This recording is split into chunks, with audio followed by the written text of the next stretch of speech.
Near the borders of a large forest dwelt in olden times a poor woodcutter who had two children, a boy named Hansel and his sister Grethel. They had very little to live upon, and once when there was a dreadful season of scarcity in the land, the poor woodcutter could not earn sufficient to supply their daily food. One evening, after the children were gone to bed, the parents sat talking together over their sorrow, and the poor husband sighed and said to his wife, who was not the mother of his children but their stepmother: "What will become of us? For I cannot earn enough to support myself and you, much less the children.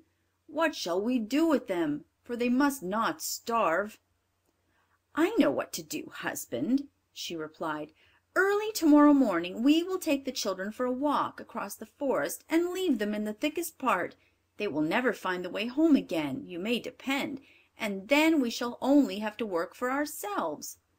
"No, wife," said the man, "that I will never do. How could I have the heart to leave my children all alone in the wood, where the wild beasts would come quickly and devour them?" "Oh, you fool!" replied the stepmother.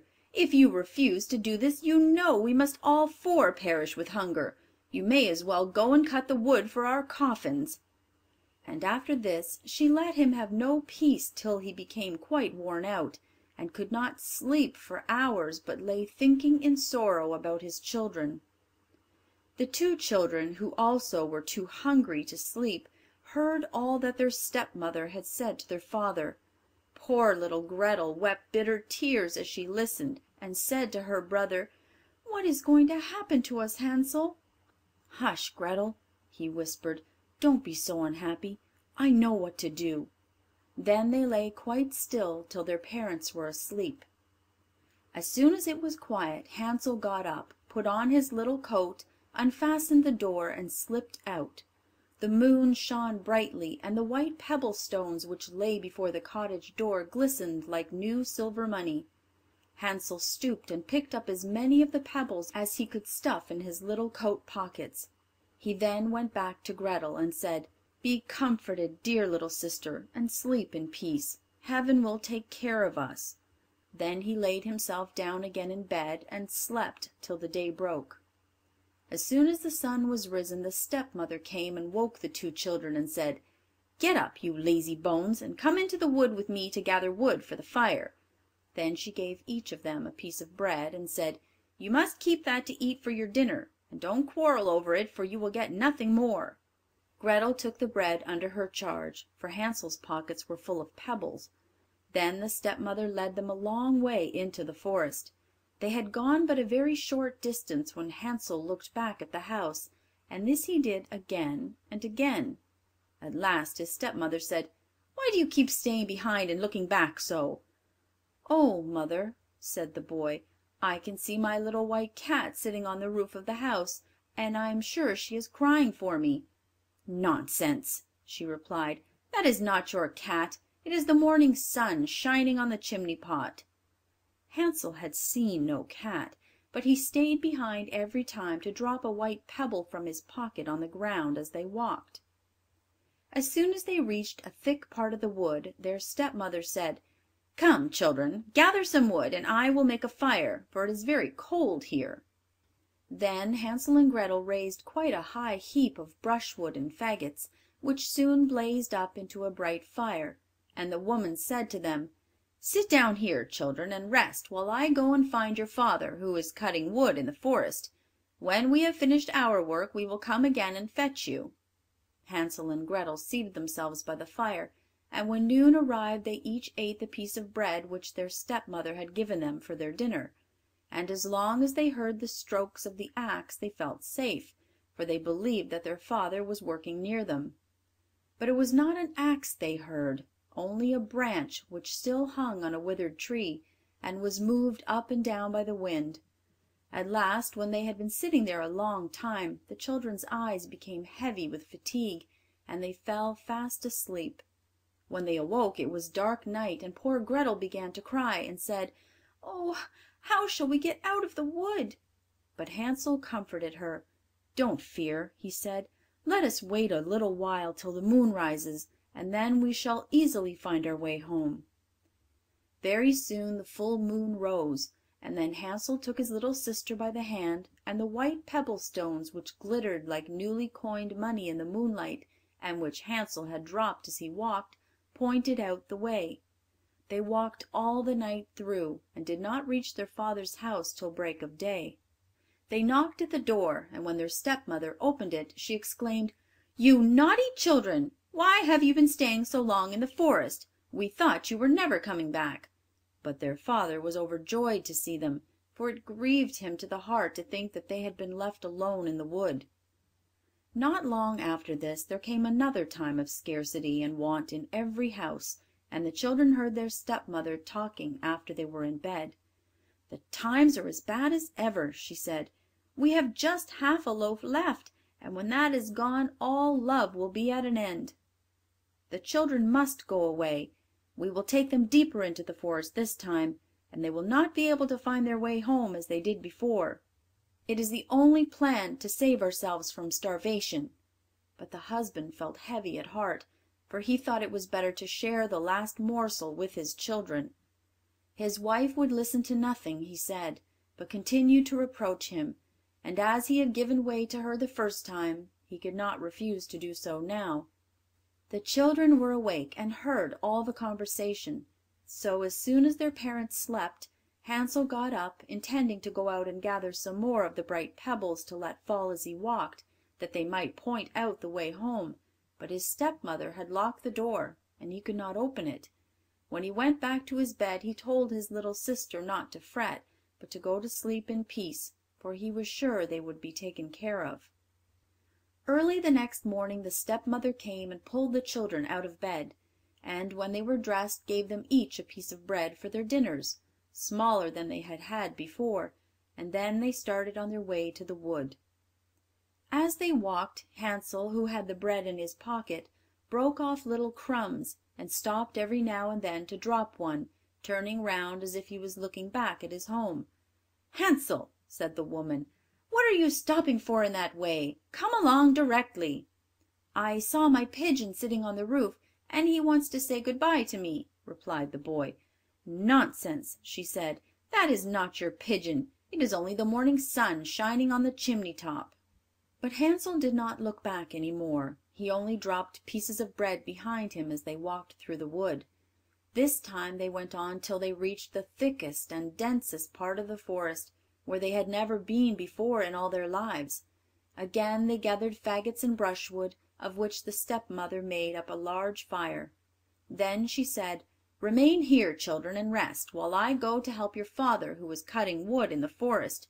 When you feel tired you can lie down and sleep for a little while, and we will come and fetch you in the evening, when your father has finished his work." So the children remained alone till midday, and then Grethel shared her piece of bread with Hansel, for he had scattered his own all along the road as they walked. After this they slept for a while, and the evening drew on, but no one came to fetch the poor children. When they awoke it was quite dark, and poor little Grethel was afraid, but Hansel comforted her, as he had done before, by telling her they need only wait till the moon rose.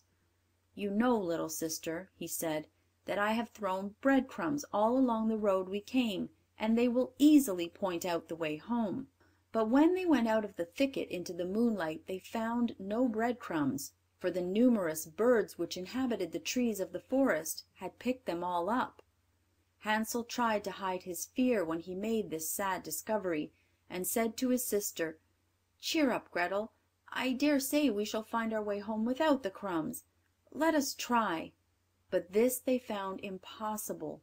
They wandered about the whole night and the next day from morning till evening, but they could not get out of the wood, and were so hungry that had it not been for a few berries which they picked, they must have starved. At last they were so tired that their poor little legs could carry them no farther, so they laid themselves down under a tree and went to sleep. When they awoke it was the third morning since they had left their father's house, and they determined to try once more to find their way home, but it was no use. They only went still deeper into the wood, and knew that if no help came they must starve. About noon they saw a beautiful snow white bird sitting on a branch of a tree, and singing so beautifully that they stood still to listen. When he had finished his song he spread out his wings and flew on before them. The children followed him, till at last they saw at a distance a small house, and the bird flew and perched on the roof. But how surprised were the boy and girl when they came nearer, to find that the house was built of gingerbread, and ornamented with sweet cakes and tarts, while the window was formed of barley sugar. "Oh!" exclaimed Hansel, "let us stop here and have a splendid feast. I will have a piece from the roof first, Gretel, and you can eat some of the barley sugar window. It tastes so nice." Hansel reached up on tiptoe, and breaking off a piece of the gingerbread, he began to eat with all his might, for he was very hungry. Gretel seated herself on the doorstep and began munching away at the cakes of which it was made. Presently a voice came out of the cottage. "Munching, crunching, munching, who's eating up my house?" Then answered the children, "The wind, the wind, only the wind," and went on eating, as if they never meant to leave off, without a suspicion of wrong. Hansel, who found the cake on the roof tasted very good, broke off another piece, and Gretel had just taken out a whole pane of barley sugar from the window and seated herself to eat it, when the door opened, and a strange looking old woman came out leaning on a stick. Hansel and Gretel were so frightened that they let fall what they held in their hands. The old woman shook her head at them and said, "Ah, you dear children, who has brought you here? Come in and stay with me for a little while, and there shall no harm happen to you." She seized them both by the hands as she spoke, and led them into the house. She gave them for supper plenty to eat and drink, milk and pancakes and sugar, apples and nuts, and when the evening came Hansel and Gretel were shown two beautiful little beds with white curtains, and they lay down in them and thought they were in heaven. But although the old woman pretended to be friendly, she was a wicked witch who had her house built of gingerbread on purpose to entrap children. When once they were in her power she would feed them well till they got fat, and then kill them and cook them for her dinner. And this she called her feast day. Fortunately the witch had weak eyes and could not see very well, but she had a very keen scent, as wild animals have, and could easily discover when human beings were near. As Hansel and Gretel had approached her cottage, she laughed to herself maliciously and said with a sneer, "I have them now, they shall not escape from me again." Early in the morning, before the children were awake, she was up, standing by their beds, and when she saw how beautiful they looked in their sleep, with their round rosy cheeks, she muttered to herself, "What nice tidbits they will be." Then she laid hold of Hansel with her rough hand, dragged him out of bed, and led him to a little cage which had a latticed door, and shut him in. He might scream as much as he would, but it was all useless. After this she went back to Gretel, and shaking her roughly till she woke, cried, "Get up, you lazy hussy, and draw some water, that I may boil something good for your brother, who is shut up in a cage outside till he gets fat, and then I shall cook him and eat him." When Gretel heard this she began to cry bitterly, but it was all useless. She was obliged to do as the wicked witch told her. For poor Hansel's breakfast the best of everything was cooked, but Gretel had nothing for herself but a crab's claw. Every morning the old woman would go out to the little cage and say, "Hansel, stick out your finger that I may feel if you are fat enough for eating." But Hansel, who knew how dim her old eyes were, always stuck a bone through the bars of his cage, which she thought was his finger, for she could not see, and when she felt how thin it was she wondered very much why he did not get fat. However, as the weeks went on and Hansel seemed not to get any fatter, she became impatient, and said she could not wait any longer. "Go, Gretel," she cried to the maiden, "be quick and draw water. Hansel may be fat or lean, I don't care. Tomorrow morning I mean to kill him and cook him." Oh, how the poor little sister grieved when she was forced to draw the water! and as the tears rolled down her cheeks she exclaimed, "It would have been better to be eaten by wild beasts, or to have been starved to death in the woods. Then we should have died together." "Stop your crying," cried the old woman. "It is not of the least use. No one will come to help you." Early in the morning Grethel was obliged to go out and fill the great pot with water, and hang it over the fire to boil. As soon as this was done, the old woman said, "We will bake some bread first. I have made the oven hot, and the dough is already kneaded." Then she dragged poor little Grethel up to the oven door, under which the flames were burning fiercely, and said, "Creep in there, and see if it is hot enough yet to bake the bread." But if Grethel had obeyed her, she would have shut the poor child in and baked her for dinner, instead of boiling Hansel. Grethel, however, guessed what she wanted to do, and said, "I don't know how to get in through that narrow door." "Stupid goose," said the old woman. "Why, the oven door is quite large enough for me. Just look, I could get in myself." As she spoke, she stepped forward and pretended to put her head in the oven. A sudden thought gave Grethel unusual strength. She started forward, gave the old woman a push which sent her right into the oven, then she shut the iron door and fastened the bolt. Oh, how the old witch did howl! It was quite horrible to hear her, but Grethel ran away, and therefore she was left to burn, just as she had left many poor little children to burn. And how quickly Grethel ran to Hansel, opened the door of his cage, and cried, "Hansel, Hansel, we are free! The old witch is dead!" He flew like a bird out of his cage at these words, as soon as the door was opened, and the children were so overjoyed that they ran into each other's arms and kissed each other with the greatest love. And now that there was nothing to be afraid of, they went back into the house, and while looking round the old witch's room they saw an old oak chest, which they opened, and found it full of pearls and precious stones. "These are better than pebbles," said Hansel, and he filled his pockets as full as they would hold. "I will carry some home too," said Grethel, and she held out her apron, which held quite as much as Hansel's pockets. "We will go now," he said, "and get away as soon as we can from this enchanted forest." They had been walking for nearly 2 hours when they came to a large sheet of water. "What shall we do now?" said the boy. "We cannot get across, and there is no bridge of any sort." "Oh, here comes a boat!" cried Grethel, but she was mistaken. It was only a white duck, which came swimming towards the children. "Perhaps she will help us across if we ask her," said the child, and she sung, "Little duck, do help poor Hansel and Grethel. There is not a bridge nor a boat. Will you let us sail across on your white back?" The good-natured duck came near the bank as Grethel spoke, so close indeed that Hansel could seat himself, and wanted to take his little sister on his lap, but she said, "No, we shall be too heavy for the kind duck. Let her take us over one at a time." The good creature did as the children wished. She carried Grethel over first, and then came back for Hansel. And then how happy the children were to find themselves in a part of the wood which they remembered quite well. And as they walked on the more familiar it became, till at last they caught sight of their father's house. Then they began to run, and bursting into the room threw themselves into their father's arms. Poor man! He had not had a moment's peace since the children had been left alone in the forest. He was full of joy at finding them safe and well again, and now they had nothing to fear, for their wicked stepmother was dead.